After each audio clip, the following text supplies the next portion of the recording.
بسم اللہ الرحمن الرحیم۔ شروع کرتا ہوں اللہ کے نام سے جو بڑا مہربان اور نہایت رحم والا ہے۔ آج کی اس ویڈیو میں ہم کچھ کڑوے مگر سبق آموز اقوال آپ کی خدمت میں پیش کریں گے۔ رسول اللہ صلی اللہ علیہ وآلہ وسلم سے قبل زمانہ قدیم میں عورت کے دو سٹیٹس چلے آ رہے تھے۔ ایک باعزت خاندانی خاتون جس کے ساتھ تعلقات قائم کرنے کے لیے باقاعدہ نکاح کیا جاتا تھا، دوسری منڈیوں میں بکنے والی قابل خرید و فروخت عورت جس کو لونڈی کہا جاتا تھا۔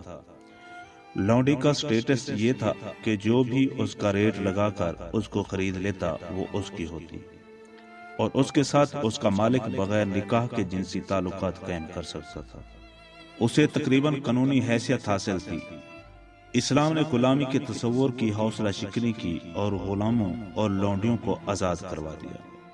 لیکن آج پھر کچھ لڑکیاں اپنے آپ کو باعزت خاندانی اور نکاح کے ذریعے گھر کی مالکن کے مرتبے سے گرا کر وہی لونڈی کے درجے پر لے آئے ہیں، اور اس جدید دور کی لونڈی کا نام گرل فرینڈ ہے، جس کے بارے میں ابن آدم کا دعویٰ ہے کہ وہ اس کو گھٹیا سے گفٹ اور چند بار کی شاپنگ کے عوض خرید لیتا ہے۔ سوچنا عورت کو چاہیے کہ وہ نکاح کر کے گھر بسانا چاہتی ہے یا گرل فرینڈ بن کر کسی کے لیے ٹائم پاس ہے کوئی جواب؟ شادی شدہ مرد صرف دو وجوہات کی بنا پر غیر عورتوں سے ناجائز تعلقات رکھتا ہے۔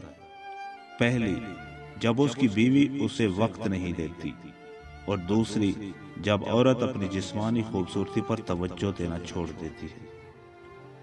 لڑکی پھنسانے کی نہیں بسانے کی ہمت کرو، اس طرح جو تمہارے گھر میں ہیں وہ بھی بسائی جائیں گی، پھنسائی نہیں، کیونکہ مکافات عمل ایک کڑوا سچ ہے۔